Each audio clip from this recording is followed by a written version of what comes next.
தினம் ஒரு பேச்சாளர் குழுவில் பயணித்துக் கொண்டிருக்கக்கூடிய அனைத்து பேச்சாளர்களுக்கும், தினம் ஒரு பேச்சாளர் குழுவினை சிறப்பாக நடத்தி வருகின்ற குழுவின் அட்மின் அவர்களுக்கும் எனது மதிய வணக்கத்தினை உங்களுக்கு உரித்தாக்குகின்றேன்.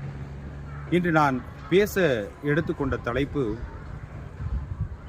தமிழை நாம் அந்நிய மொழி கலப்பில்லாது எவ்வாறு பேச வேண்டும்.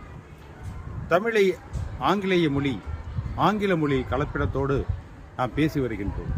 அந்த மொழியினை செவ்வனே பேசுவது எப்படி, ஏன் அப்படி பேச வேண்டும் என்ற ஒரு சில கருத்துக்களை உங்கள் முன் எடுத்துரைக்க விளைகின்றேன்.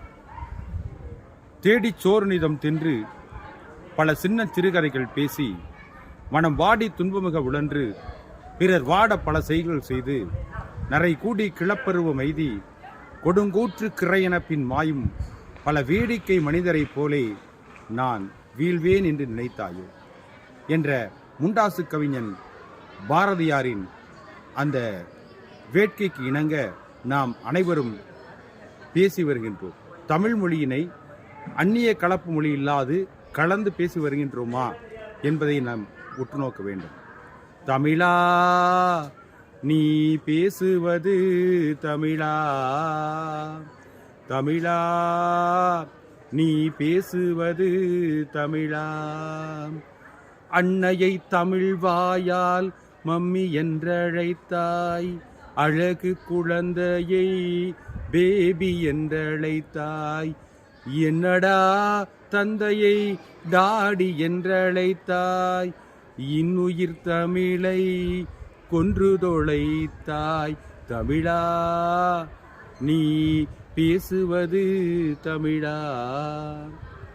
நாம் பேசக்கூடிய இந்த தமிழ் மொழியினை அன்றைய நாள் தமிழ்பற்று கவிஞன் பாரதிதாசன் இருந்திருந்தால், கனியிட ஏறிய சுளையும் முற்றல் களையிட ஏறிய சாரும் பனிமலர் ஏறிய தேனும் காய்ச்சு பாகிட ஏறிய சுவையும் இனியன என்பேன் எனினும் தமிழை என்னுயிர் என்பேன் கண்டீர் என்று பாவேந்தர் பாரதிதாசன் தமிழின் தொன்மையினை, தமிழின் சிறப்பினை சிறப்பாக எடுத்துரைக்கின்றார்.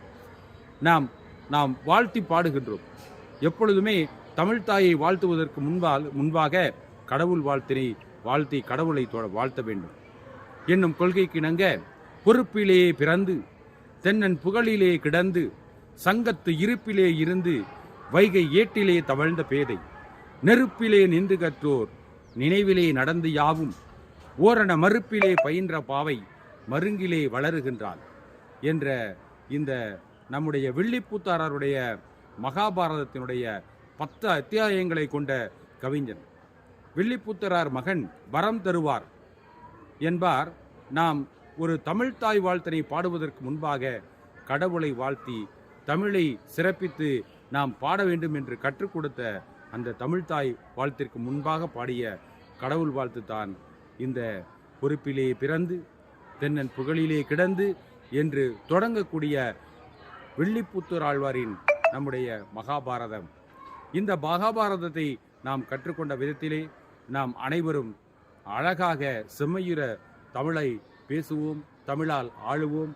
தமிழை பேச்சு மொழியாக கருதாமல் அதை எழுத்து வடிவத்திற்கு கொண்டு வந்த நாம் அனைவரும் பேச்சினையும் எழுத்தினையும் பேச்சுக்கலையையும் எழுத்துக்களையும் சேர்த்து நல்ல ஒரு கலைநுட்ப மொழியாக, உயர்தனி செம்மொழியாக வாழ்த்துவோம், பேசுவோம், நாம் நம் உலகை ஆள்வோம் என்று கூறி எனக்கு பேச வாய்ப்பளித்த உங்கள் அனைவருக்கும் புதுக்கோட்டை மாவட்டம் அரசு உயர்நிலைப்பள்ளி கல்குடி பள்ளியினுடைய ஆங்கில பட்டதாரி ஆசிரியர் ஆர் சுரேஷ் அவர்களுடைய நன்றி கலந்த பாராட்டினை தெரிவித்து விடைபெறுகின்றேன். நன்றி, வணக்கம்.